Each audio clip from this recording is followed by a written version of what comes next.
Good afternoon, everyone. If you're just joining, I want to first invite you to enter your name into the chat and, very importantly, the facility that you represent on this QuEST call. And while we're waiting for everybody else to join, there is a poll question on the screen. We're just curious if you have been able to access the SharePoint site, which houses all of the previously shared QuEST materials. All the slides, all the recordings, any handouts we referenced. Mo Carland has actually put a lot of links on there too for the Dementia Care Partnership. So there's good resources on there, especially if you're ever looking to catch up on a QuEST call that you missed or something like that for information without having to search through all of your emails, because of course it all does go out with your email also.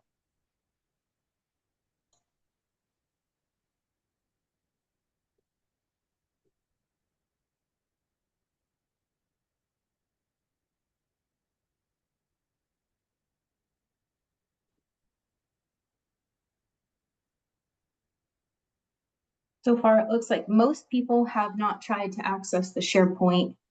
A couple of people have had technical issues, but a lot of people have been able to access the SharePoint with no issues.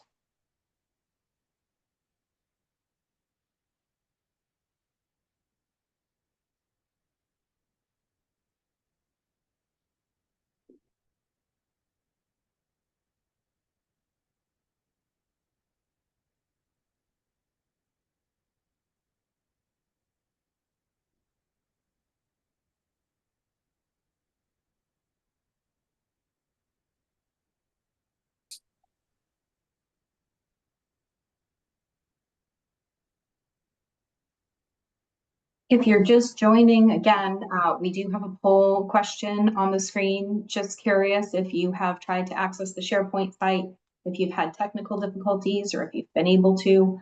And most importantly, please make sure to include your name in the chat, as well as whatever nursing facility you represent, so you can get credit for this QuEST call.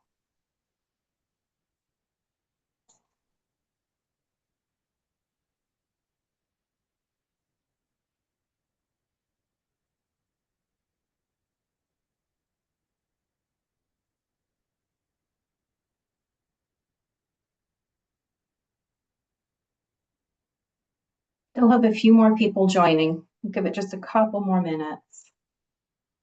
Maybe just one more minute.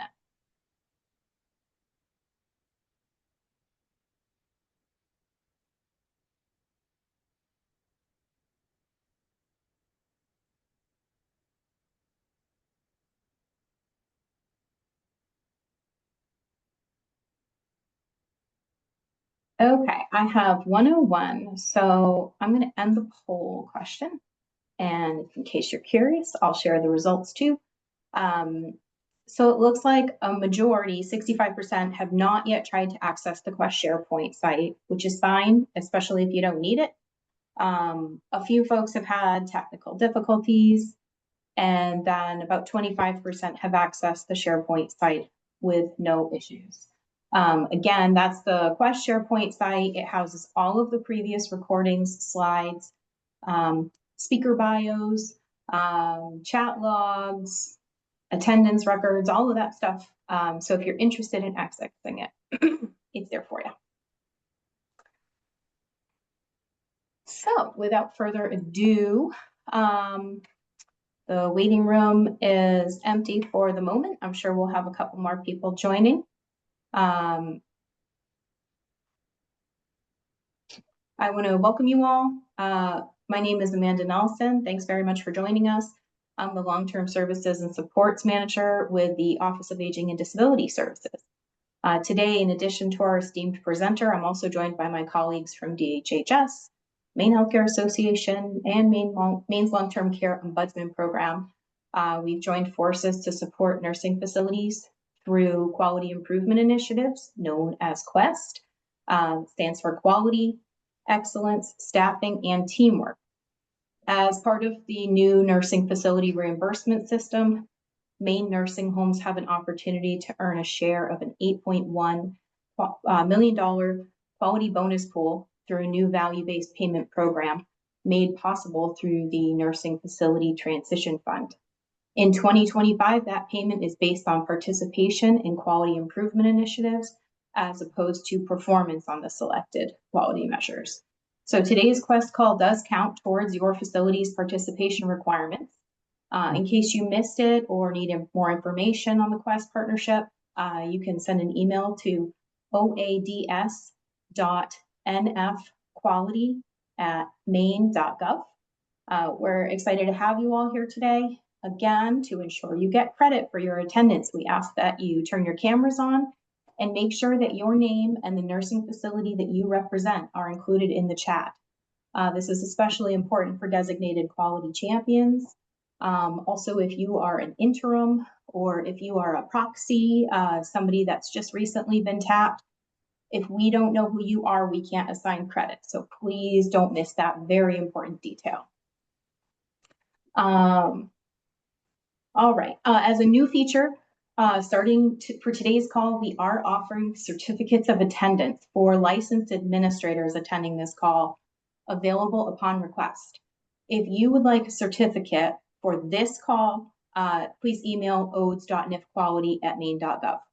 Please only submit a request for a certificate if you're a licensed administrator and you attended the entire call. That will be checked before certificates are issued. There's no partial credit certificates issued, so you really need to attend the entire call. You can also send a request if you'd like a copy of today's chat log.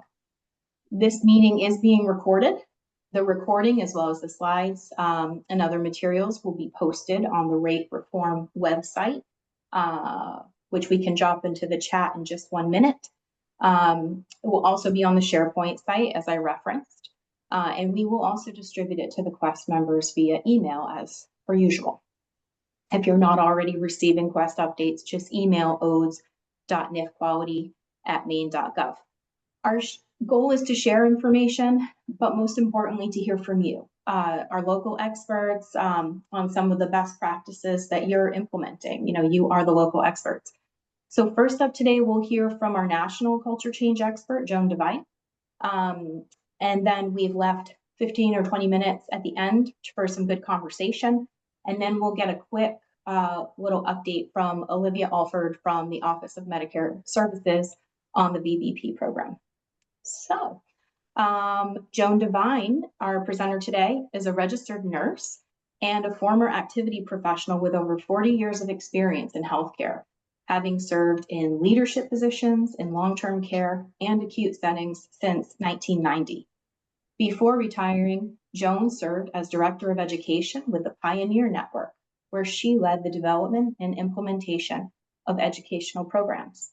She continues to advocate for changing the culture of aging through work as Eden educator and mentor, as well as through private consultation. Joan holds a BA in music education and music therapy, a BS in nursing, as well as a master's degree in management. She currently serves on the board of the Ontario Association of Resident Councils, the National Association of Long-Term Care Volunteers, the Missouri Coalition for Care Continuum Change, and the Advisory Council for Perfect Pair. As an advocate for the long-term care culture change movement, Joan is presented for state, national, and international organizations, including the Pioneer Network, American Association of Medical Directors, Leading Age, American Healthcare Association, and the Eden Alternative. And she's also been published in a variety of long-term care trade magazines, including Caring for the Ages and McKnight's. And in 2022, Joan was named a Woman of Distinction by McKnight's Long-Term Care. So, ladies and gentlemen, our distinguished speaker for today's QuEST call, Joan Devine.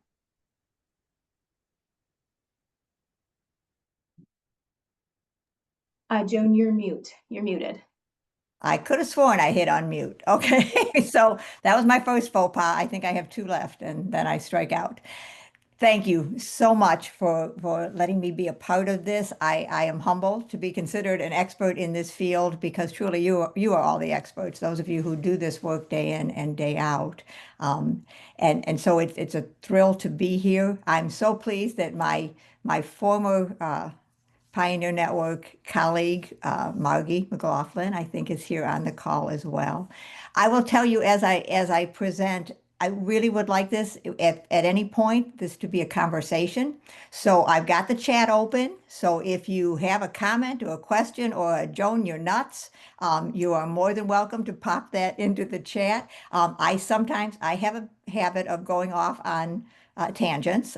If and I can easily be led that direction. But we'll do our best to kind of get through what we have here planned and move on. I'm thrilled that you I'm in Missouri, sorry, that you in Maine are working so closely with your Department of Health and Human Services. We're very blessed in Missouri to have a very close relationship with ours as well, and that is invaluable as we move forward. In this culture change journey. So the title of my program today is, we'll go ahead and pull up the slides.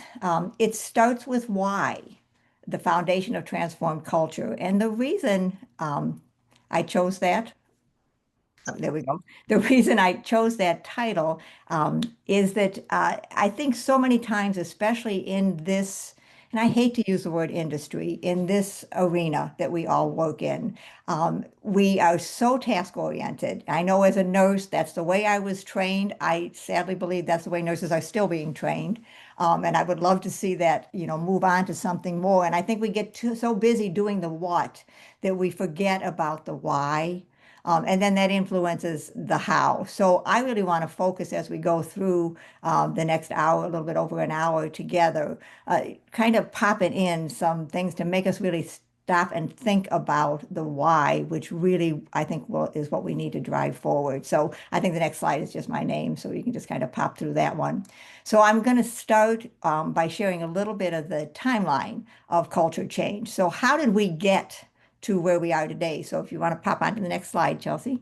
And I'm not going to spend a lot of time on this, but here's the thing that I think is fascinating when we look at this. 1977 is the first date on our timeline. Live Oak Institute is an incredible organization with Barry Barkin and his wife, Deb Barkin, founded many years ago, as you can see, and they are a regenerative community. They truly believe in and embrace and practice the voice of the resident as the primary voice that we should be hearing, that we should be designing everything that we do around. And look at this, 1977. And if this is when they hit there, they've been doing some of this preliminary work before that. So it's fascinating to think of how long this been going on. It's gratifying in one respect, and in another, it's kind of like, oh my gosh, and yet where are we at today? If this is when we started. And they were not the only ones back around this time that were doing things. We had organizations in Oshkosh, Wisconsin that were building and creating some of the very first households that we had. And there was an incredible community that is still as vibrant, I think, as it was all these years ago, called Providence Mount St. Vincent, which is located in Washington State. And Charlene Boyd, who was one of the founders of Pioneer Network, was one of the early innovators in that community. And the wonderful thing about that is it's still alive and thriving. Live Oak Institute is still alive and thriving. So not only is this possible to have a different culture within our aging services, but it can sustain. And I think that's been one of the challenges that we all face, is not just how to grow something, but how to sustain what we grow. So you can see the things that happen. I don't know how many of you remember back in 1985, Untie the Elderly movement. That was Carter Catlin Williams, who is also a founder of Pioneer Network. And she's from your neck of the woods. She's from New England, phenomenal woman. And she really led that campaign. She's a social worker by background. And the interesting thing, I think, to remind people about the Untie the Elderly is there's many of us who lived through that, myself included. I think it said I started in 1990. I really started in 1980. So I'm not trying to lie about my age, but it was a little longer than that. And I remember when the Untie the Elderly, and I remember when we said, oh my God, we cannot do that. People are going to die. It's going to be horrible. And it wasn't horrible. It was wonderful. The things that we found we could do when we let go of these old habits. And I would venture to guess that 20 years from now, there's some things we're doing today that we're going to look back on and say, oh my gosh, why did we do that? And who thought that was a good idea? So we do change over time, and it's a good thing. Over changed along with us. Over 87 happened, the Nursing Home Reform Act. And then in 89, they published their quality of care standards. It took us, for those of us who were around during that time, you notice they published things, and then it took us a while before we started to see some action related to it. Moving on in the timeline, we can see, so it's the next slide. We can see that in 1991, the Eden Alternative was started. Now, the Eden Alternative was founded by Dr. Bill Thomas, whose name is involved in a lot of these things, all three on this slide. And it was all about what is it that's out there? What is it that's happening that is wrong with what we're doing? And what he identified, as many of you I'm sure have heard, is that the three plagues that are killing our elders were loneliness, helplessness, and boredom. It wasn't the CHF, it wasn't the heart disease. Yeah, they were dealing with all those things, but it was the loneliness, helplessness, and boredom that was really at the core of harming the elders particularly in our residential settings, and certainly beyond that, we've learned. 1997, a group of these people like that I just talked about a little bit came together, and they said we got to do something better. There's lots of great things happening out there, but how do we create not an organization, but a movement? And that's what Pioneer Network was formed to create, was a true movement to create change. Moving on a little beyond that, the first greenhouse homes, because again, people started to look at it and say, wait a minute, is living in an institutional setting really what people want? There's got to be something better. And if you're familiar with the greenhouse homes, they are small houses. It's basically a 10-bedroom home that people live in, and it functions as much like a home as your home and my home as possible. Not perfect, but then again, I can speak for myself. My home isn't perfect either, but it's a great move forward from that institutional setting. Moving on, we in 2005 we had the St. Louis Accord, and I'm really proud of this. Sadly I was not involved in the movement until the next year, but the St. Louis Accord, Margie was a part of it, and she was one of the organizers of it. So you have a lot of things to be proud of from your state in Maine. And it was a forum to bring people together to really look at how can we create strategies to move forward. And back at that time, CMS was involved in it. They were not CMS at the time, but they were involved in it. The QIOs were involved, and out of it came the eighth scope of work, where we really brought the message of culture change and some defined programs and strategies to the states to help them build and grow culture change within their states. It's also where it was also a catalyst for creating state coalitions, which are critical because, as we know on this journey, you bring it closer to the resident to make things happen. And at the level of the movement, you got to bring it closer to the people involved in the movement. It cannot just happen at a national level. So there was a lot that came out of that St. Louis Accord. In 2006, and I think you've all heard about this, I believe Carmen Bowman was one of your speakers. And in 2006, together with CMS and Pioneer Network and some funders, we were able to develop the Artifacts of Culture Change. Karen Schaineman and Carmen Bowman were the authors of that. And it is still alive today. And it is a tool that can be used for inspiration. It can be used to kind of check where you're at. It can be used to learn and grow. So it's meant to be a very dynamic tool, and I'll talk a little bit about that later. The Creating Home Symposium happened in 2010. That was looking at life safety and environment in our nursing homes, and that was a phenomenal forum. Brought a bunch together of people in Washington, or Maryland actually, so just outside of Washington, to talk about how could we do better. And lots of adaptation to life safety code came following that symposium, as well as other things. 2016, a lot of you remember this, we went through the revisions of the nursing home regulations again, and they not only changed the regulations, but they updated the interpretive guidelines. A lot was put in there about culture change, person-centered practices that hadn't been there before.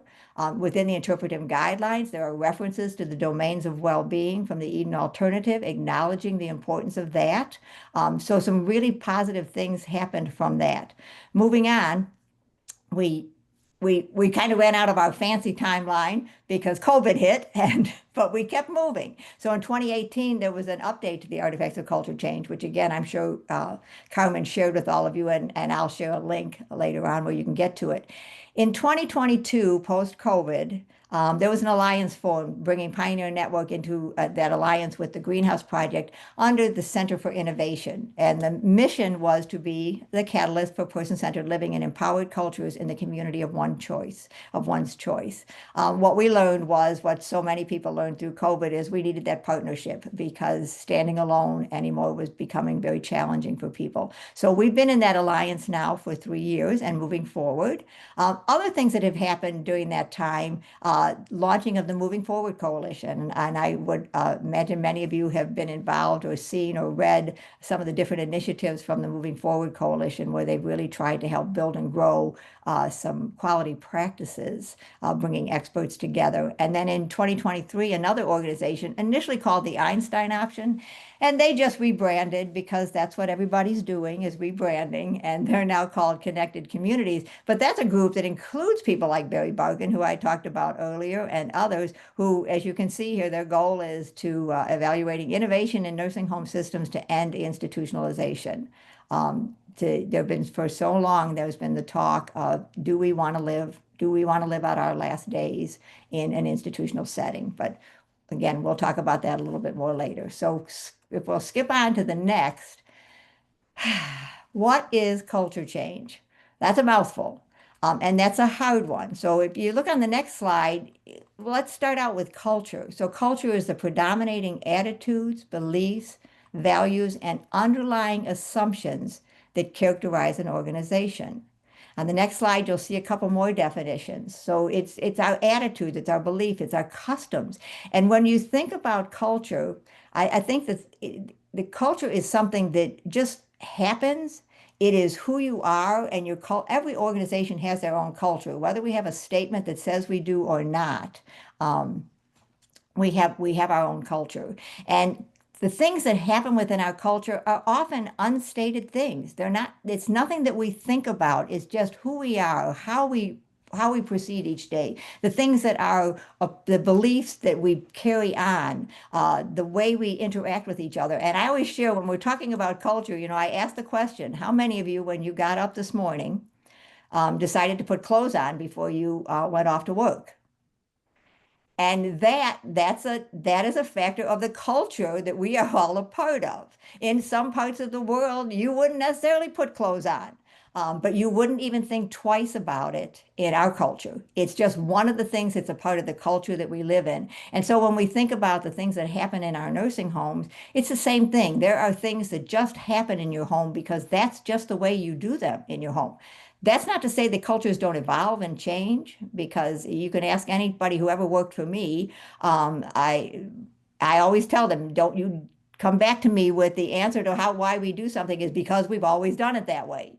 That's not a good answer unless you can give me a little bit more behind that. But we need to evolve. We need to change and transform. And if we look at our next slide, there is a difference between changing and transformation. If you pop that, I think the whole thing will come up now. Okay, here's change. So change is concrete, it's defined. You look at specific functions within your business. Those are the things that you change. Transformation, which is broader and really, so many people are saying we need to look beyond just change. We need to really think about transforming our cultures. So it's more loosely defined. It's overarching. It aims to change the entire organization. And the way we look at things, again, it changes that culture. And so we want to think a little bit beyond just change. So let me ask you kind of this next question on this next slide. So does person-centered care equal culture change? We want to pop the slide here. And if you can pop into the chat, just to kind of answer this question for me, anybody that's got a few thoughts. What does a changed or transformed culture look like? Give me 1 second, Joan. It's not going to the next. There we go. Oh, there we go. Sorry. So what does a changed or transformed culture look like?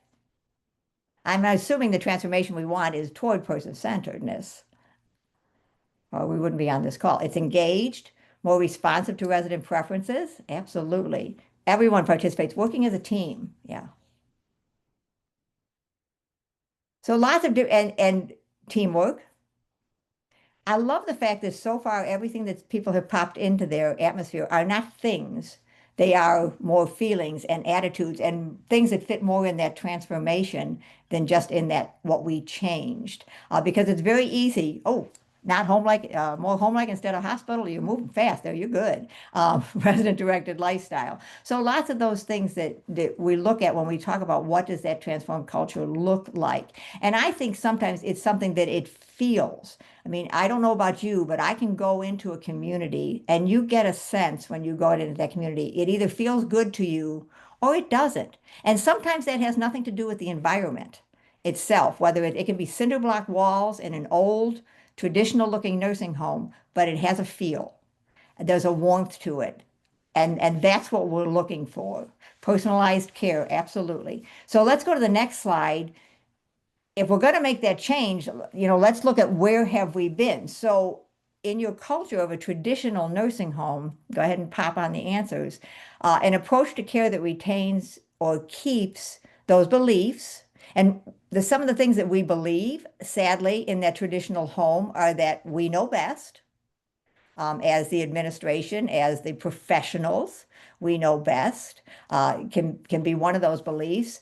We have a lot of old customs in the way we do things. And as I mentioned before, letting go of the old can be very challenging. I don't know, I always say for nurses, if we had a policy that we wrote for nursing, it's probably hidden away in a drawer someplace and we didn't really totally let go of it. We're hanging on to it in case things go back again and we can get to it. So we have those old customs and ways. The old behaviors that we have, how we interact with each other, how we interact with the elders in terms of the power sometimes that we have versus what we feel the elder has if we're seeing disabilities versus abilities in that elder. And then there's one last thing, and that is an old language that shaped how we regard the nursing home world. And we'll talk about that again, that's going to pop up in just a minute. So if you look at the next slide, I think you've seen this before because I think Margie shared this with you the last time we were together. This is a person-directed model of care. In that institutional model, it looks like this. It's that hierarchy. And up at the top of that hierarchy is the administrator or the board of director or the owners or whoever it happens to be. And then it filters down. And in that traditional hierarchy, where would you say the resident is? Anybody want to venture a guess? Where's the resident in that traditional hierarchy?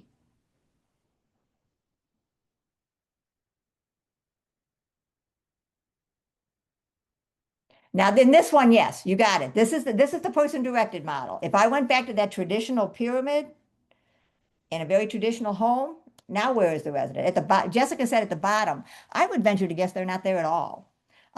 If we're lucky, the CNAs and the housekeepers and those folks are at the bottom.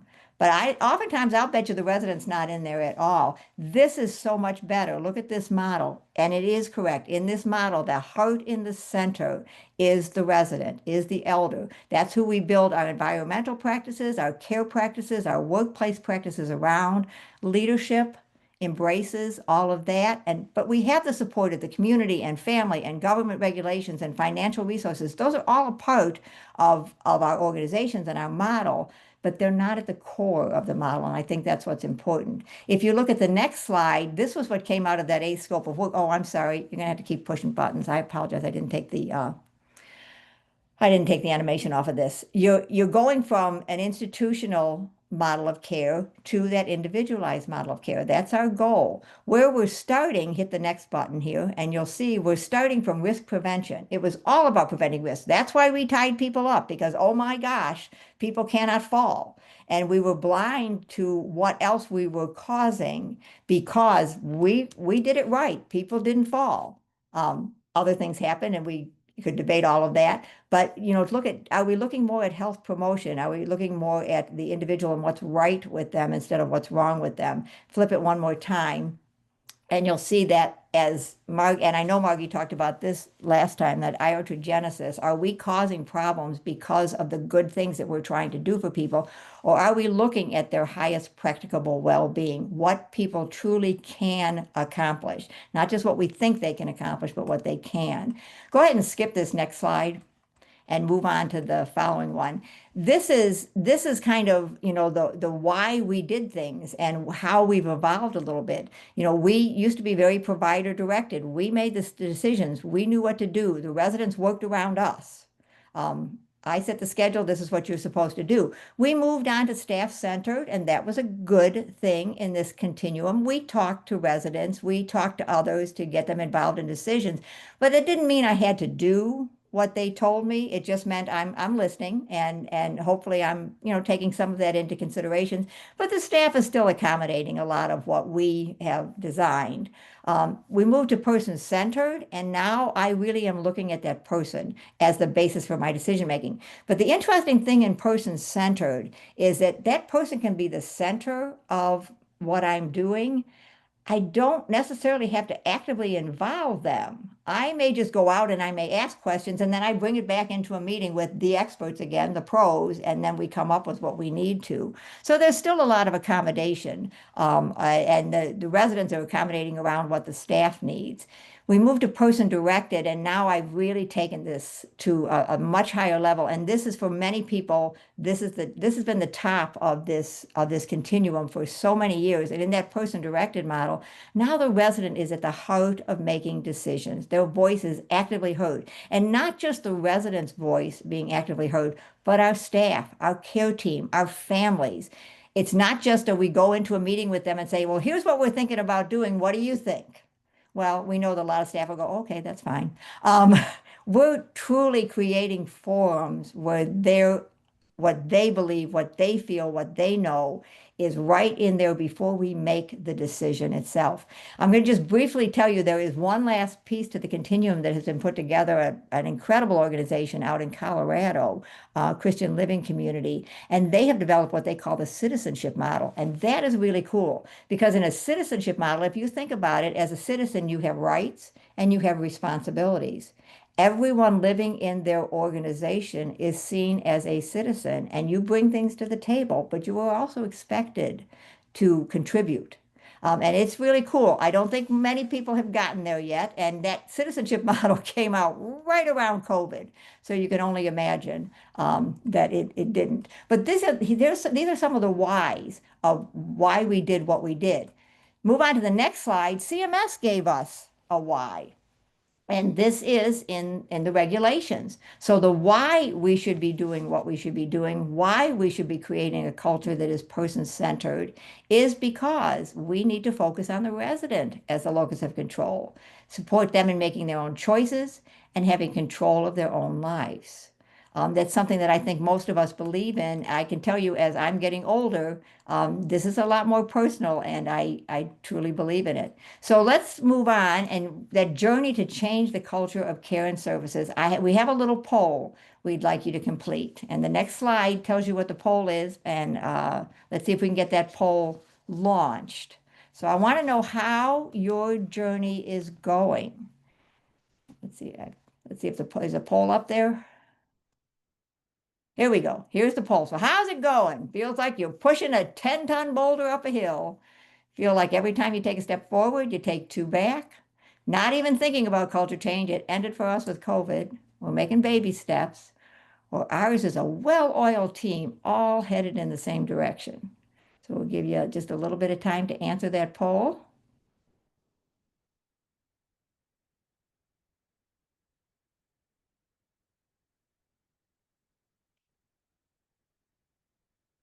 Amanda, if you want to let me know when it looks like we've had a good response. Yeah, we've got about 75%, still creeping up. But Okay. 5 more seconds. Okay. Sounds like a plan. I hope you like my option. Look at you all responding now. All right, I'll end it. A little pressure there. Okay, let's see what y'all said. Okay, that's good to see that you don't have a lot of people pushing that boulder up the hill. Do have a fair amount of people that, yeah, we move forward, we move back. We need to keep moving forward, even though we know we're moving back. I'm glad to see that COVID did not end this for you, and I truly believe that's true for so many. Baby steps. how do you eat an elephant? One bite at a time. And it's good to see that that's what people are doing. And I would love to hear more when we have an opportunity about those well-oiled teams that are all in the same direction, because kudos to you, because that is not easy to make happen. So that's kind of an expected outcome for everybody. So thank you for answering that. So let me get into the why. If this will work for us, this is a little short video. And to me, as you've heard, I was Director of Education with Pioneer Network, and I truly believe in the values and the principles of Pioneer Network. And I think they guide us in so many ways, and they give us the answer to the why of what we were doing. So if this will play, the next slide, if this will play, there should be a bar at the bottom of it that you can hit the little arrow, and you just have to listen and read. Is it going to play for us? There we go. It should have some music to it, but I don't think the music's playing. So you'll just have to hum in your head.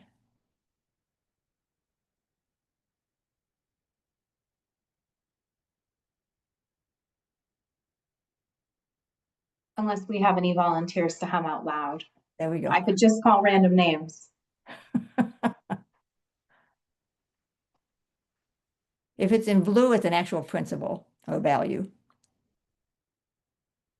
This is my favorite.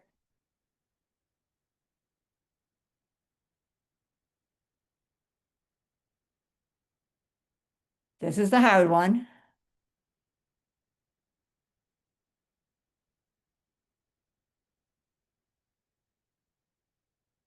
This supports that decision making.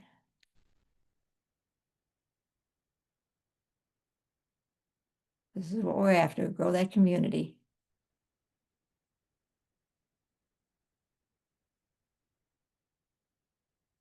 This is a great one. We've known all our lives.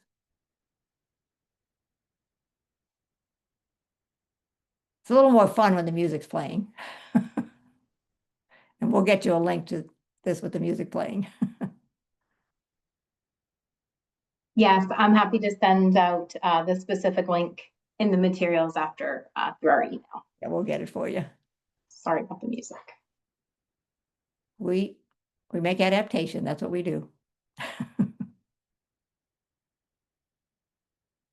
So it's a transformation. It's not a destination. It's a journey. It never ends. That can be frustrating. It can be encouraging. And it takes us back to know each person. So if you noticed, where we started is where we ended. For those of you who are parents or grandparents and have ever read If You Give a Mouse a Cookie, you'll see that was the inspiration for this rendition of the values. If you go to the next slide, you'll see here are the Pioneer Network values. And let me ask you a question. These are, as I said, these are the why. Can we see if it'll let us pop to the next slide? These values, they really are the why behind what we do. Take a quick look, and having watched or read the prior little slideshow, is there a value in here that when you're looking at your why you do what you do, is there one that just really resonates to you? And you can unmute and say something too. You're more than welcome to do that.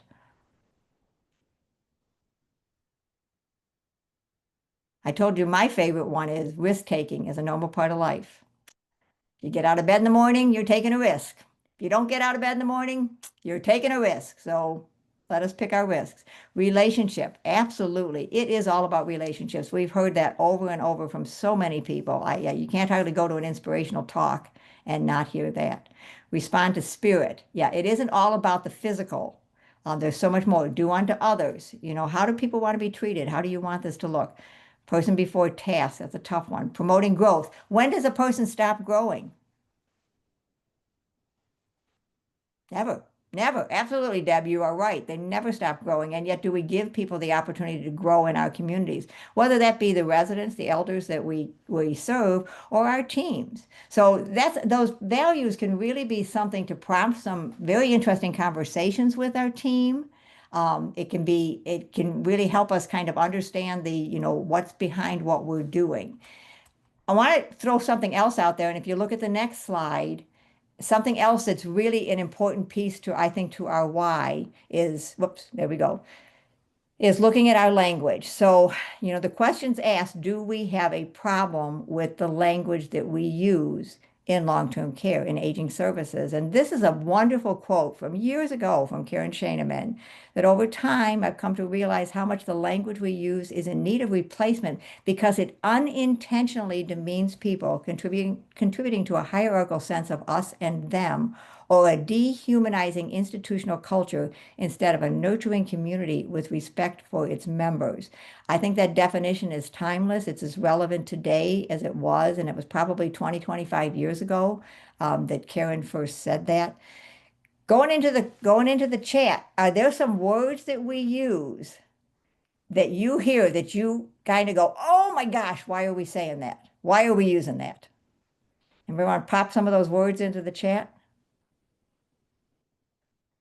A resident is a feeder. And grammatically, that's not even correct because the resident isn't the feeder. We're the one that's the feeder. So shoot, we're wrong on every level on that one. Facility versus home, that's a great one. Not my job, honey, sweetie. Yeah, those terms of endearment that we assume a relationship that we do not necessarily have. Heavy wetter, isn't that, who wants to be called that? A lift or an admission with a hip. We call people by their diagnoses. Grab a diaper instead of an adult, incontinent product, or whatever we want to use. Defining people by their disabilities instead of their abilities. That walkie-talkie, I've heard that one before, and it just truly makes me cringe. Even something as basic as how many of you have sat in, particularly I will say Medicare meetings or MDS meetings, and we've referred to people by their last name. To me, that's somewhat dehumanizing, that most of us don't like to be referred that way, or by their room number, or wanderers. Because I can tell you right now, I cannot sit still. So I'm going to be one of those people who's moving all over your community if I ever get there. So that language, I think, is so very important that we think about it, about how we use it. I'm going to go back to one of them. Oh, fluff and buff. Oh my gosh, you've heard it all. I'm going to go back to one of them that came out of the symposium, that environmental symposium that I shared with you that happened back in 2016, I think. Someone got up to the microphone and she stood in front of the microphone and she said, I'm going to tell you something and don't go where you're going to go right now. But there is an F word in our organization. And that F word, she went on to say, was facility. And if you think about that, how many of us, when you think about what a facility is, my husband retired from industry. He worked in facilities where they made things, where there were widgets, where there were assembly lines, where there were all those things. And is that really where you want to work? Is that where you want to live? Excuse me. And instead, what do we want? If not a facility, what are we looking for? Ah, there you go, home. That wasn't hard to come up with. And it's interesting, if you look at the regulations, the regulations do have the word home-like in it a lot.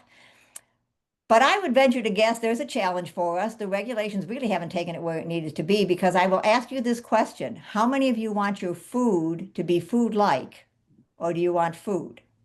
So why is it okay for our goal to be for residents living in our communities for their home to be home-like instead of home? We want the whole thing, and why shouldn't we be able to have the whole thing? So moving to the next slide, again, it's kind of simple. What is the language of culture change? And you'll see what it is defined as, and I believe this came from an article from Karen Scheineman as well. If we can pop to the next slide, it's language that acknowledges and respects long-term care residents as individuals. So it's not rocket science. It's stopping and thinking about what we're doing and not stereotyping people, not pigeonholing people into something. It is respectful.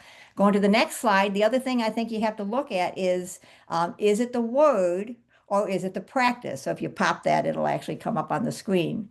And so sometimes it's not that we need to put a new word in there. So we need to eliminate the practice that we're doing. And I'm not saying, and I know there's a picture of a bib here, and I will tell you, this is just me, and y'all are entitled to your own way of looking at this. Yeah, I could call it a clothing protector. I could call it an extra large dinner napkin. I could call it all kinds of things, but really this is a bib. And so it's not necessarily that it's bad that you're using it, but to understand what you're doing and why you're doing it. And is it the choice of the individual resident that this is what they want? And am I using this because the residents are afraid that if they get something on them, someone won't help them change their shirt or clean up? What is the reason that I can tell you right now, I'm 70 years old and there's no way you're putting a bib on me unless you're feeding me lobster. So, so I think, but we get into a nursing home and all of a sudden everybody else is doing it. I guess this is what we have to do. So again, I'm not saying get rid of it, because just getting rid of something is not the answer either, because it's the how, not just the what you do. EPB is affecting home like more than most things with all the isolation. I think you're right. I think that's put an institution into things. Some of these practices, COVID took us back, I think, in a lot of things that are kind of forcing us to put something that does not in any way look like home or feel like home or make us act like home. And that has created an incredible challenge for people. So this is not easy. This is not easy. And that's one thing for you to think about and remember. Going on to the next slide, looking at the why we are struggling, why we challenge, is ageism. Ageism is so real in our society. And it's that prejudice against people of different age groups. And ageism is not only the ageism that we show to our residents, sometimes it's the ageism we show to our staff. I mean, how many times do we write people off because they're a Gen Xer or because whatever they are, and all those Gen Xers are lazy? Well, really? Any more than, everyone who is an elder has different disabilities or, forgets things or whatever. Neither one is true. And so we need to really be looking at that. It's that stereotype, it's the prejudice. It's thinking of things as unacceptable belief because somebody's older and we just don't value them. And we ought to be concerned about this one because there are lots of isms in this world. But if you think about it, this is the one ism that, but for the grace of God, we will all experience. And do we want to experience it? Do we want to be discounted just because of a number behind our age? So I think that's something to think about. It really impacts the what we're doing and the why we're doing it and the how we're doing it. And this next one, we'll just flip through this next slide real fast. And it's just kind of a think about this question. Does ageism happen in long-term care communities? We cherish and honor elders. And yet, if we look at our own practices, we are probably guilty of some ageist practices in our communities, in our lives. That's not because we're bad people. And I'll throw this out. You hear this a lot. We are good people working in a bad system. So remind yourself of that sometimes. You are good people because you're not all in this for the money. And if you are, then I'm not sure about you, because I don't think anybody's handing out big bucks for anybody to be part of this. You're here because of something bigger, for something more meaningful. You are good people, but you're working in a very broken system. Not a bad system. I won't say a bad system. I'll say a broken system, a very broken system. So looking at, this ageism and this broken system, going to the next slide, how is person-centered living an antidote to that ageism? Well, again, if I know you as a person, I'm not going to see you as that stereotype because I'm going to understand things about you. I'm going to see things in you that I didn't necessarily see. I'm going to recognize that you can and do make a difference. I'm going to look to the spirit of who you are, your mind and your body, besides just your mind and your body. So maybe you're forgetful. Maybe you're living with dementia. Maybe you have Parkinson's. Maybe you cannot walk anymore. But that doesn't define who you are. And I think that takes away that ageism piece. And then they're promoting the growth and development for everyone. So we really want to build a culture of person-directed care. That's kind of where we're headed here if you go to the next slide. And just pop past that, and our driving force is the why. So here's one of the first ones. We mentioned this already. The 3 plagues of human spirit that are killing our residents. Oh, yeah, that's right. Our boredom, loneliness, and helplessness. So there's a why. Why do we need to do this? Because people are suffering. Because they are bored, because they are lonely, because they are helpless. And sometimes that's come because of the stereotypes that we have I have placed on elders. Go to the next one. This is a great quote by Steve Shields, who was very involved in the early household model and still is. Quality of care without quality of life is pointless. If you think about it, we have in our regulations, I truly believe this, our regulations are very much about quality of care. And I truly believe that for the most part, we meet that goal. We meet that goal. But I would argue, I can have exceptional quality of care and miss the boat completely when it comes to quality of life. And restraints, again, are a great classic example of that. Quality of care was absolutely where it needed to be. People were restrained. They did not fall. Our falls were low. And that's what we said we needed to do. But at the cost of quality of life, we broke people. We caused contractures. We caused skin breakdown. More than that, we broke people's spirit. And so my argument would be, if my goal is quality of care, I can miss the boat on quality of life. But if I set my goal at quality of life, I'm not going to have a good life if my care needs are not addressed. So I can have it all. So set that goal higher. Go for quality of life and understand that quality of care is a component of that, but it's not all that it is. It is so much more than that. Let me keep riding my bike. Let me keep taking my walks, whatever it is that makes my life worthwhile. Let the grandkids come, even though they drive you nuts every time they come to the community. This is what makes my life meaningful to me, and that's where my goals need to be. The last quote on here comes from Nancy Fox, who was an incredible woman, who is an incredible woman, and has done so much work in this field. And it's caregiving is as much about caring for the human spirit as it is about the human body. I mean, I don't think we would argue with any of those. And if we look at those quotes, those kind of drive our why we need to make a difference, why we need to change our culture. And we change our culture, move to the next slide, in three different ways. That transformation begins first with physical transformation. That's the easy part. I changed the building. It's the easy part, but it's the hard part because not everybody has the money to build a brand new building, and that's okay. I have seen some very old buildings in a cinder block cinder block buildings and that typical spoken wheel, that we traditionally built for so many years. But because of the rest of what they transformed, they created a sense of home in the best way that they could. So yeah, we want to make it look and feel and smell like home.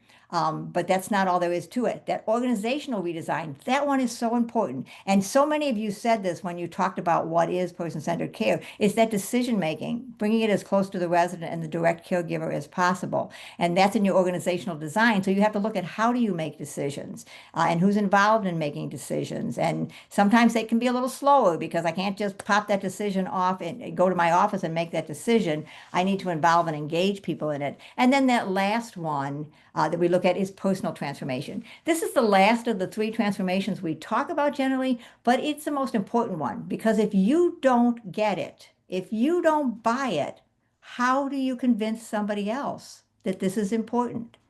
If you truly don't believe that it can be different, if you truly don't believe that the resident voice needs to be at the center of everything we do, because this isn't easy. So if you don't believe it, how do you help others to see it? Learning to let go is tough. And I say this too, when I talk to direct care staff a lot, I remind them, the people that are in your leadership positions in your organization, they got into those positions because they are really good people who have great ideas, who feel in their heart and in their soul that they can make a difference. And now all of a sudden you're saying, well, it's not your decision, go ahead and get these other people involved. And as you all know, sometimes when I ask other people how to do something, I probably have an idea in my head what it ought to look like, and they don't always come up with the same thing I came up with. And that's a whole other in-service talking about how do you delegate and how do you make that happen. But that's hard. And there's a point at which I got to say, okay, it's not all about me as a leader, but how do I bring everybody else into it? And I know there's an accountability piece, and it takes some real managerial courage to be that leader who lets go. And then learning how to say yes, because you know what? It's so easy just to say no. Then we move on and it's over with. But when someone wants something, how can I find a way to make it happen for them? So here's just a quote. Margie inspired me last time because she had a bunch of quotes in her presentation, and I love quotes. My office is full of them. The elders are the drivers on the journey. We are the vehicle. The vehicle is important. We're not going to get there without it. But who is it that's steering this vehicle? So the core elements of person-directed care, look on down, we're going to see it's knowing the value of the person. Well, the slide will go, but I'll keep going. Choices and challenges are power. It's about relationship, creating a culture of home and successful care teams. So if we go to the next slide, that person-directed care, know and value the person. Recognize they have worth, that they are important, that they are useful.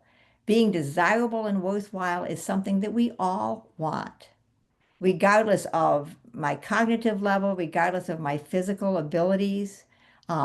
There are things that I want to be, I want to be considered important to somebody. And that person that we want them to be important for, this is another great quote. And I don't know, Margie might have shared this one. And I'm thinking many of you have heard this one. Think about it. In nursing homes, we're asking people to live private lives in very public spaces. So if we're not recognizing their value and their worth and what's important to them and their dignity, I mean, if we stop and think about it ourselves, I mean, I remember the day when we rolled people down the halls on a shower chair with nothing more than a hospital gown and your derriere kind of waving in the wind behind you. And we thought that was okay because, by gosh, we were getting things done efficiently and effectively. And, we've moved on from that. I truly believe we have.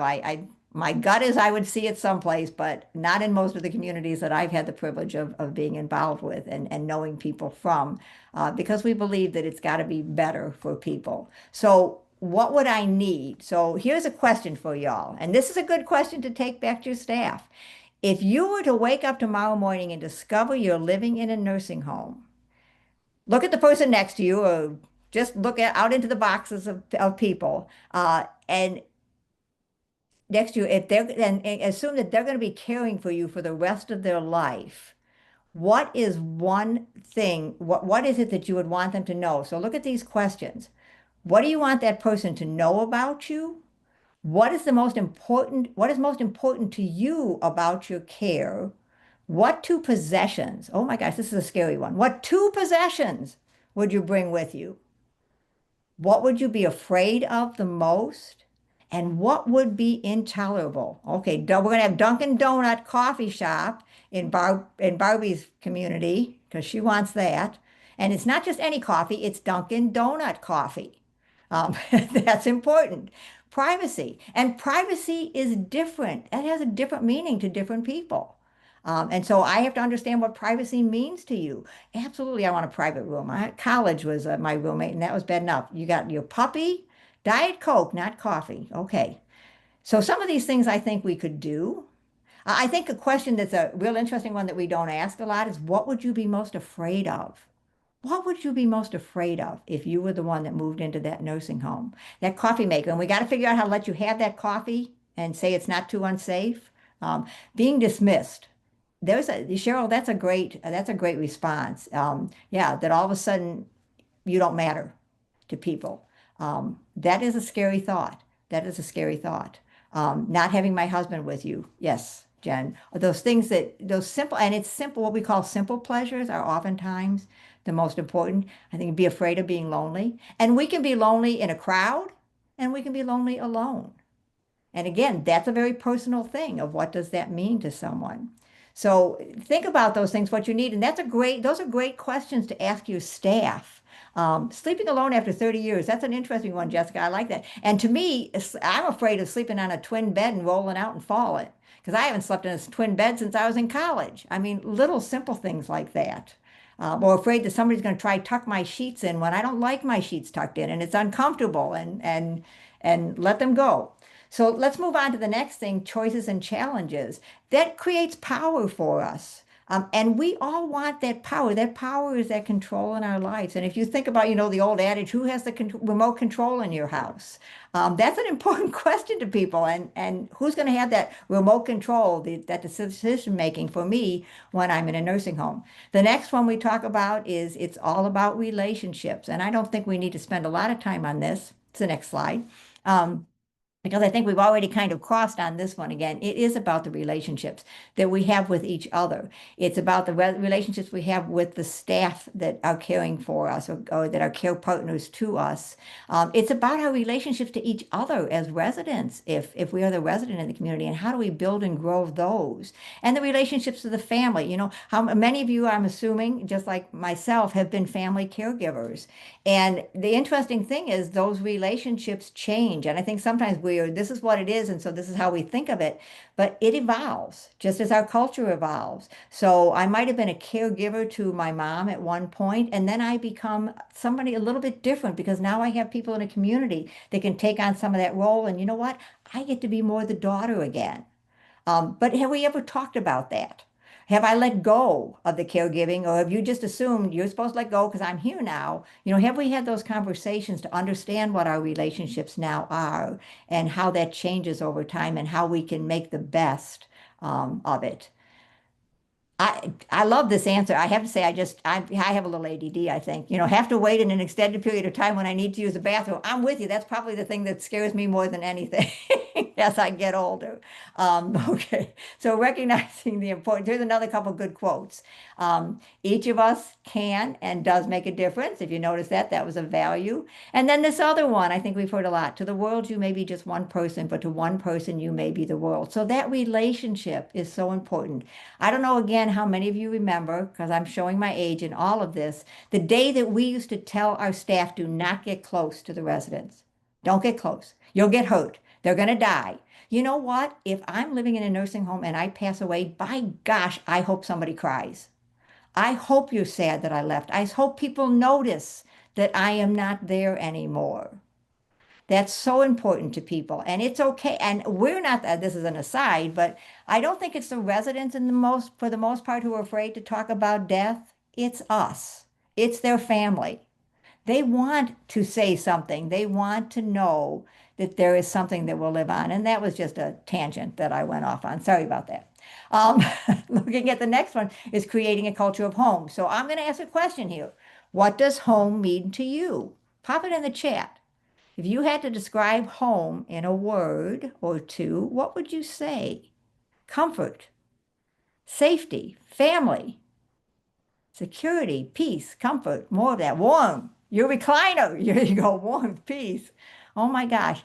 Here's the interesting thing. Ask your staff this question. And I think the fascinating thing about this, in all the times that I have asked this question to groups, hardly ever have I had someone put something about the physical, the bricks and mortar, in the response to the question of what does home mean to you, or describe home. We talk about feelings. We talk about relationships. And yes, brick and mortar can make a difference, but that is not what constitutes home for most of us. So when we think about creating home for the people who live in our communities, that's a good thing to remind ourselves. They're not necessarily looking for the bricks and mortar.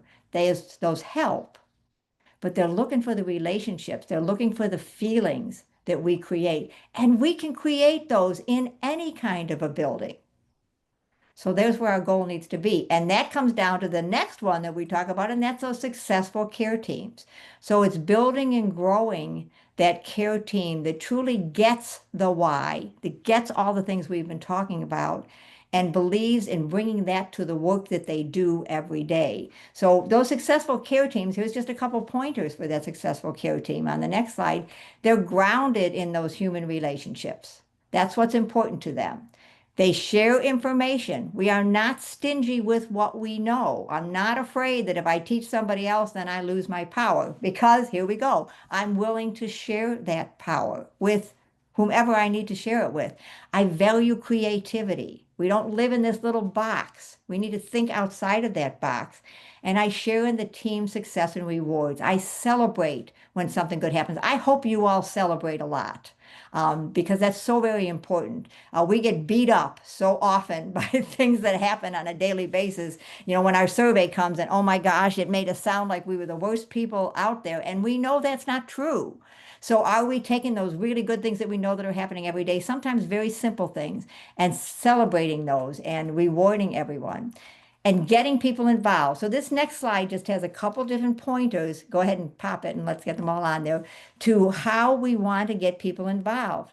Give them the opportunity to be in the spotlight, to take control. Again, be willing to let go. Learn how to empower your team. Again, whole different in service. Create a safe place, a circle of warmth. Where can your team go to just share their thoughts and ideas, that they're not going to get judged? If you've never done a learning circle, I would encourage you to learn about what a learning circle is and how it works. It's a wonderful tool that kind of equalizing things to allow us and to support us in making choices. Here's one, ask. Okay, that seemed like a duh. No, we were still there. Ask people what they think, what they want to do, what great ideas they have. It's kind of an interesting thought.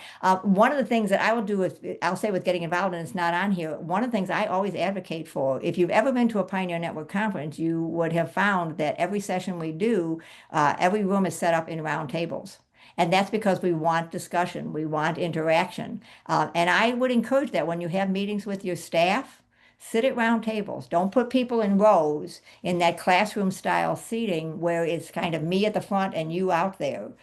Put them in a place where you are finding ways to facilitate and engage and promote engagement for them. And that's changing the atmosphere of that. It's creating that climate of involvement, giving those opportunities to share, to talk about themselves. When we learn the life story of a resident, how many of you, and this will be just you can say this in your head, or you can put it on the chat, whatever you want. How many of you have part of your onboarding process that you do things to get to know your new team members, and that once you know the things about your team members, you share that with others so that you're also getting to know them, because we have team members that have incredible talents and abilities and skills that we may not know about. That housekeeper who is an elder, that housekeeping who's an elder in her church, or who runs a youth group, or whatever. Those folks are out there, but have we ever found out who they were? Again, acknowledge and celebrate, encourage them to talk from the heart, share your vision, tell them what you're thinking. Tell them what you're thinking and why you're thinking it so they can be a part of it and be willing to give up control, as we've talked about before. Icebreaker exercises are great. There are so many wonderful icebreaker exercises. You can you can Google icebreakers and you'll find all kinds of incredible things that are out there for you. So those are all ways to get people involved. And then the how, we got the why that we need to change, but then we need to think about the how. So going into the next slide, personalize the situation, this first one. How would you need it to be if you lived and worked here? When we talk about what does the resident want, what does the resident need, we can easily disengage ourselves from that. That's them. But when you ask them personally, what do you need first thing in the morning? What does your morning routine look like? If you're getting ready for bed, what is involved in getting ready for bed? It's not just, do I go to bed? What time do I go to bed? What time do I get up in the morning? There's rituals that we all have that are part of it. Ask people what theirs are. And then I love this one. Here's a great icebreaker. Everybody write down your morning routine and now swap it with the person next to you. Okay, how's that sound? I get up at 5:30 in the morning and I'm at the Y by 6 o'clock doing a water aerobics class. Y'all want to do that with me? Heck no, I'm sleeping until time. So it's a great way to get people to think about it on a very personal level. So when all these people come to live in your community, they all have different ways that they have done things too, but all of a sudden, this is how we do things here. So bring people together to figure out how to make the change. Try new things, and you're gonna fail sometimes. It's okay. It's okay that sometimes we fail. Keep trying again. Put the safeguards on it, but keep trying things. Recognize what you do well and build on it. I remember years ago, Linda Bump, who was with Action Pact, she's a dietitian, and in one of her books about dining, she would say, what do you do really good? Well, our residents love picnics. They love to have picnics. Well, how many picnics do you do? Well, we do one for 4th of July, and we do one for Labor Day. Well, why don't you do them more often? If that's what people like, do it more often. It isn't that you have to come up with a zillion new ideas. Just do them more often. And then KISS. I think y'all know the KISS method. Keep it simple, silly, or however you want to say that. But I think sometimes we overcomplicate things. And so we don't do anything. And we can just keep it simple, and that's okay. Why don't you go ahead and flip right through the next three slides, the next two slides, and go to the one that says from iotogenesis to well-being. Okay, that first one up there. Go back one slide. So if we're looking at our practices and we're thinking about it, so we take something like natural awakening. I'll just start with that. And we think about the why, so let's start with the why. Why is natural awakening important? Why is that important to people? Why does it make a difference? It puts me on my own circadian rhythm. It gets me going in the day the way I want it to be. And I'm going to be happier. Most of us, if our routines get really messed up, we can put us a little bit out of sorts. So, how does that look? And how do I take that then? If that's why it's important to me, how do I move that to something that is now that highest practicable level? And when I'm making that transition to waking and morning routines and my morning routines, how do I make that practice something that will work? And I share a story that years ago I was working with an organization they had remodeled a huge organization that was over 300 residents, and they remodeled into 13 neighborhoods. And I was there at 5:30 in the morning or some god awful time to do an in-service. And I always got lost in this community. So I'm wandering the neighborhoods trying to find where I'm going. And I realized that as I was wandering this community, who would tell you if you had asked them that they absolutely practiced natural awakening, what I found was every neighborhood I walked through, I heard the clunk, clunk, clunk, clunk, clunk of a med cart going on. And I'm thinking, as I'm listening to this, number one, the noise is enough to wake you up. But beyond that, at that point, I was probably maybe 60. And I'm thinking myself, okay, if you came into my room and you woke me up enough so that I could safely take a pill at 5:30 in the morning, you just woke me up. So maybe I told you I like to sleep until 9. Well, that didn't happen. And how many pills, I'm a nurse, how many pills do I really have to give at 5:30 in the morning? Or is it just because the day shift is going to be upset if night shift doesn't do a certain amount of the pills? So we need to walk our communities. Eden calls it Eden eyes. We need to walk through our community with those eyes thinking, okay, if I'm really supporting natural awakening, what's happening in my building at 5 and 6 and 7 o'clock? And am I really supporting what it is I think I'm doing? So if I move that practice, and you can just go to the next slide, if I'm moving that practice from that institutional up to that individualized and supporting the highest practicable, am I really looking at the practice and am I really doing it well? And so, moving down one more slide, this is just, there's so many different individualized practices we can look at. Why is it important that they be what they are? And then what does it need to look like? And it's not just enough to say, what time do you want? Do you like a bath or a shower? Woohoo, big deal. That doesn't really define, everything you need to know about me in order for me to have a good experience bathing. So we need to think beyond. But whatever we change, and this falls into our why, there has to be a process behind our passion. So yes, there is still a place for policies and procedures. There's still a place for a certain amount of structure. If I have natural awakening, there's a difference between a schedule of when everybody gets up and supporting routines. We all have routines in our life. And that routine maybe sometimes looks a little bit like a schedule. It's how it was developed. It's how it was developed that really makes it important. It's not that you're on there at 6 o'clock because you're in room 202. You're on there at 6 o'clock because you said that's when you like to get up, or that's when you like to have your bath, or whatever it is. So it's how you went about doing it. And I share that, again, that natural awakening, the thing we have to be careful of is, as leaders, we go to an in-service and we learn something. And our staff is, oh my gosh, she went to another in-service. Now what's she going to want us to do? And so I go to this great in-service on natural awakening, and I come back and we write all the policies, and I go to my staff and I say, effective whenever, next week, our residents get to sleep in and they get to do whatever they want. They get to tell us when they're going to go to bed. Here's the tool that you're going to go and you're going to survey and ask them what they want, and this is how it's going to work. And then I leave. And then what happens?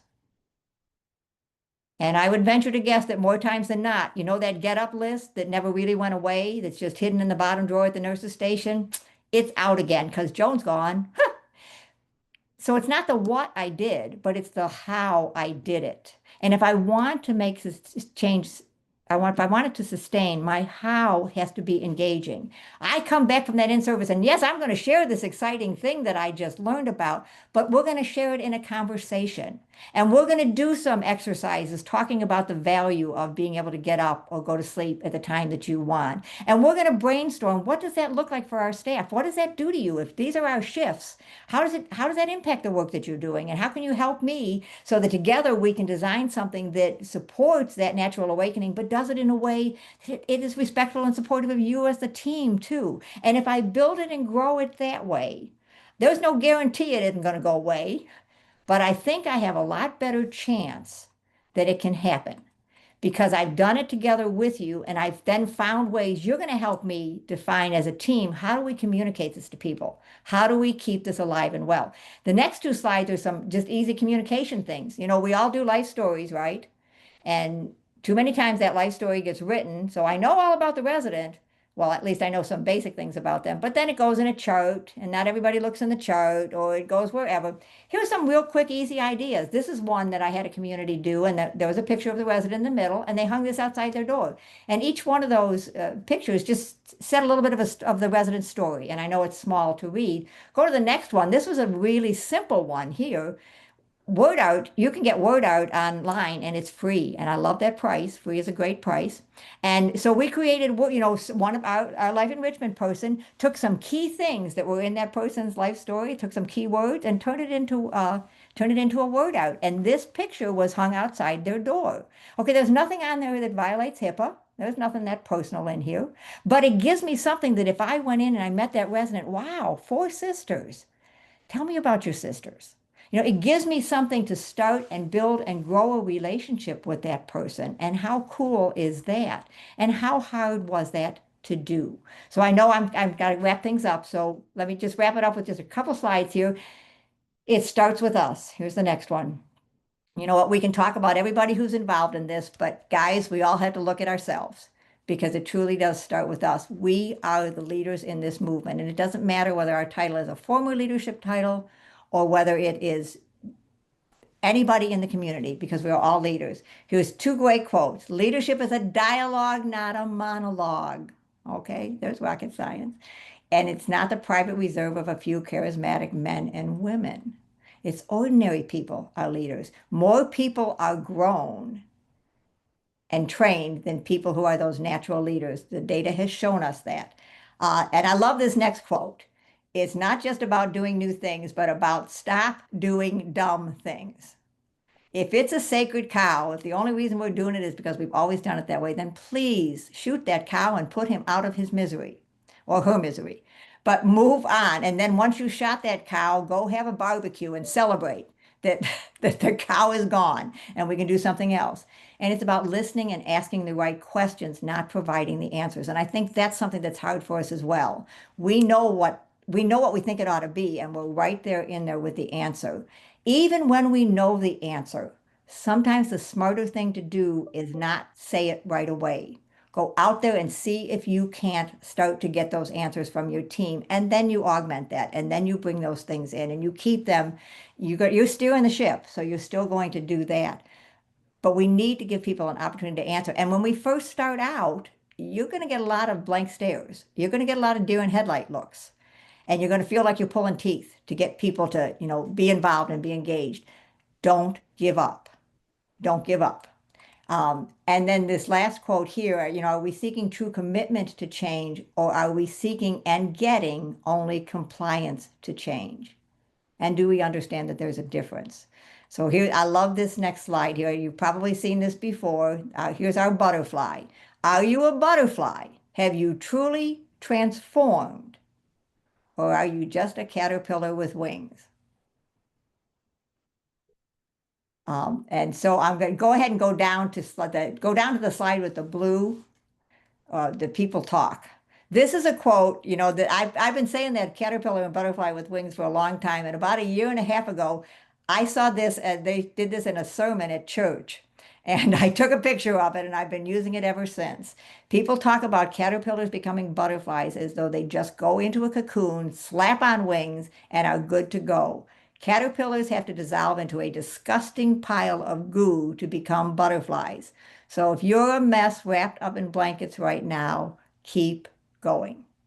If this journey were easy, we would all be doing it. Everyone would be there. We would not even have to have this conversation.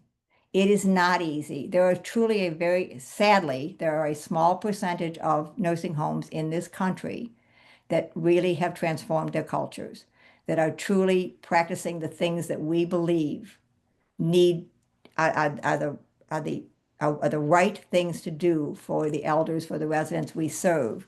So it's not easy, but it is absolutely worth doing. So I have some resources here on this page that I can share with you.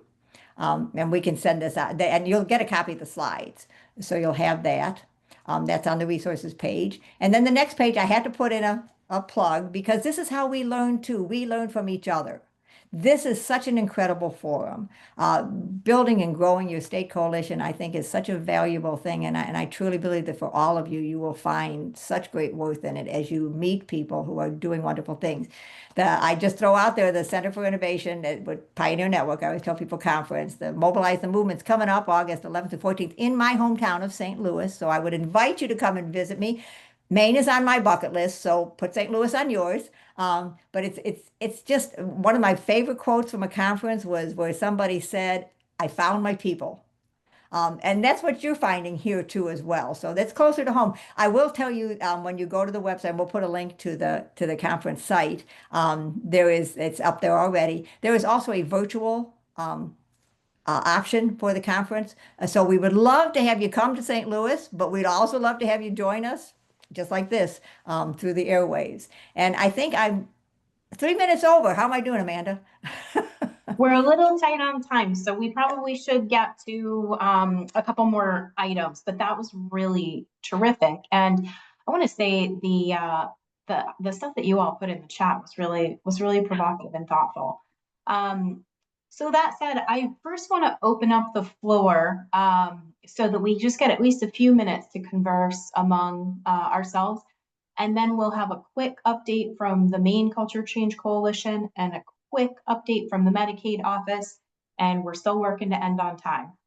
So thoughts, who wants to share a thought, reflection?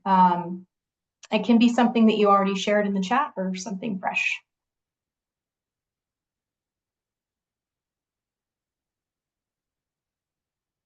Yeah, would love to attend the Culture Change meeting in St. Louis. Yeah. And like Jen said, there's a virtual option. So if travel makes it limited and challenging for you, I think hybrid is a real blessing these days. How about the well-oiled machines? Who's brave enough to speak up that clicked well-oiled machine? Who is just rocking their culture change journey? I'm going to guess that your administrator and director of nursing have been there for a long time. I'm going to also guess you probably have a lot of longevity in your whole management team and you're all rowing in the same direction. Who's going to be bold and speak up? How about just one thing that you're on a journey of? You don't have to be perfect to share one thing.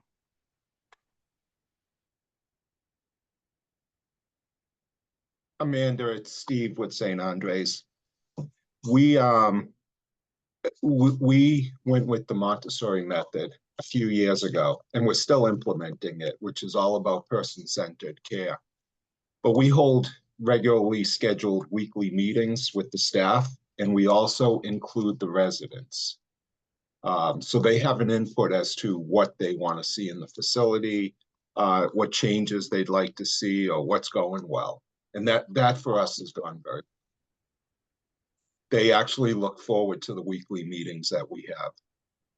That's really great, Steve. Thanks for sharing. I'm curious, are you having big all staff, all resident meetings, or are you going, neighborhood to neighborhood?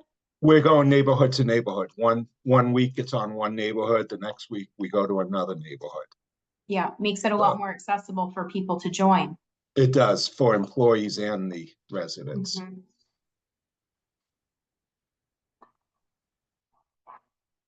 See some good stuff in the chat. Making home in the midst of today's challenge is best for our residents. Example, today is Christmas in July with steak and scallops for dinner. And then next week's is a barbecue and they want campfire s'mores. That's awesome. And to your point, Barbie, baby steps, right? Those little things make a big difference.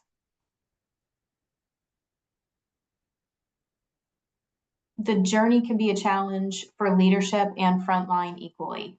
Yes, absolutely. It's challenging in different ways to everybody for sure.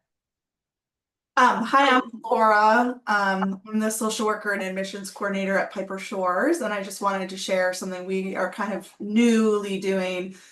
We've transformed our CNA stations. They were like kind of a closed-in area with a door and windows where the CNAs were kind of staying in there a lot doing paperwork. So we've actually just recently, we finally transformed them into an open, we took the wall down, we're making them into like little dens is what we're calling them, because you have a den in your home.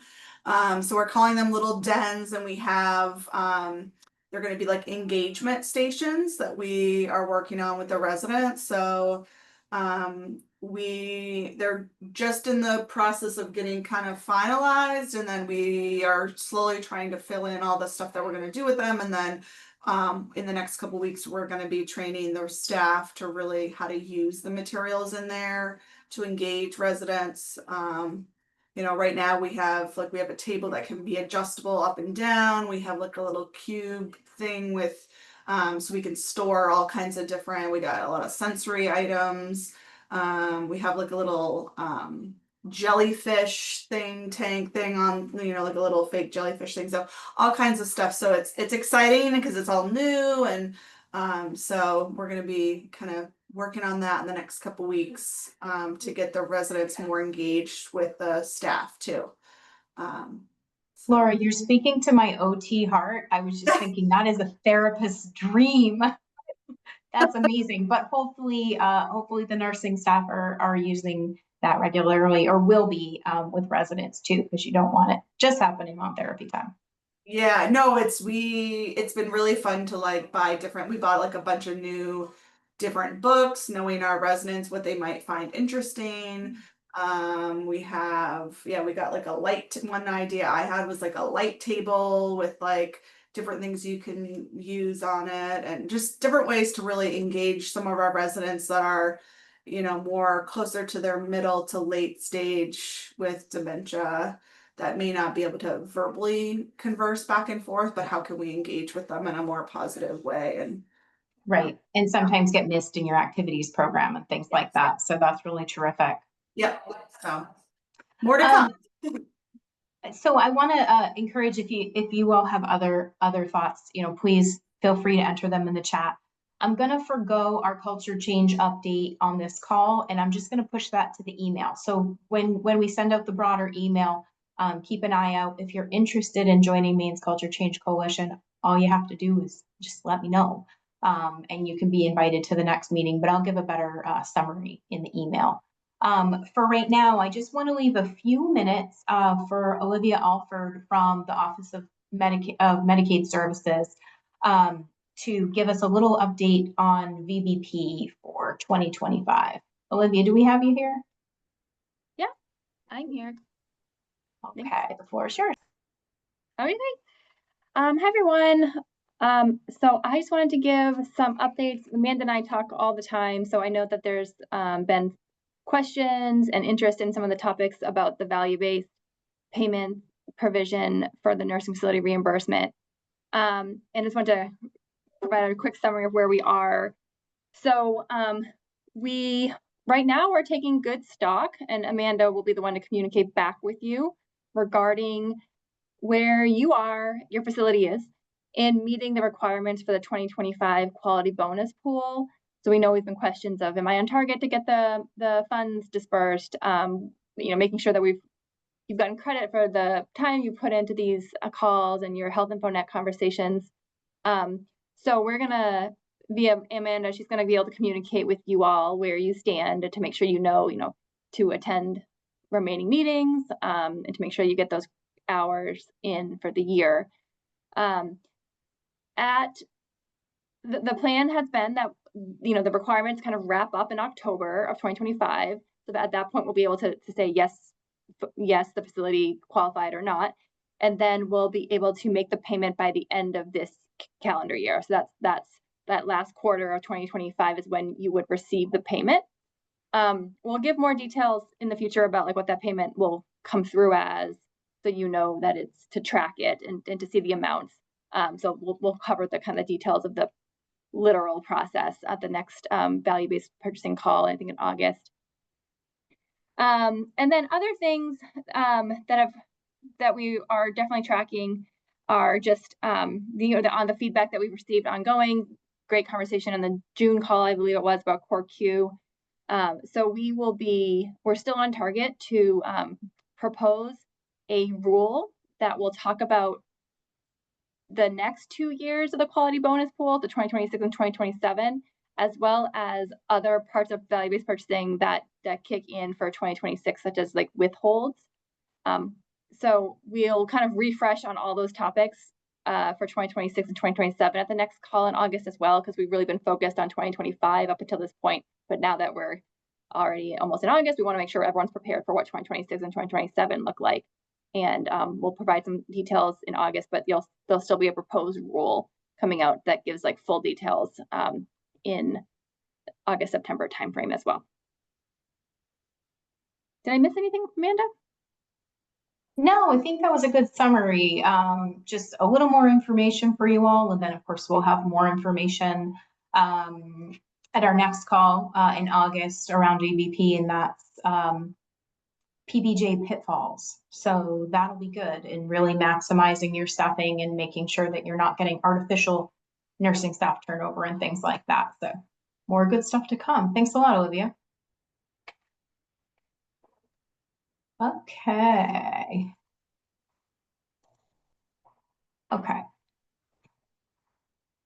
So if you could let us know how we did today, we would greatly appreciate it. This QR code is just for the post survey,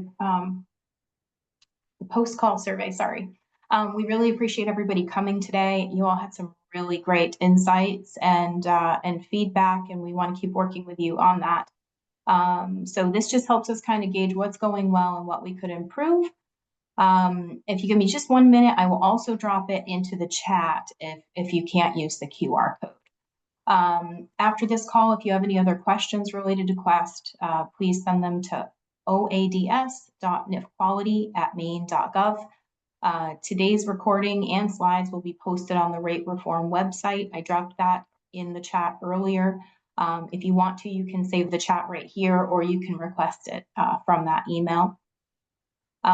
It will also be shared to the SharePoint site if you've been able to access that. If you haven't, I encourage you to do so.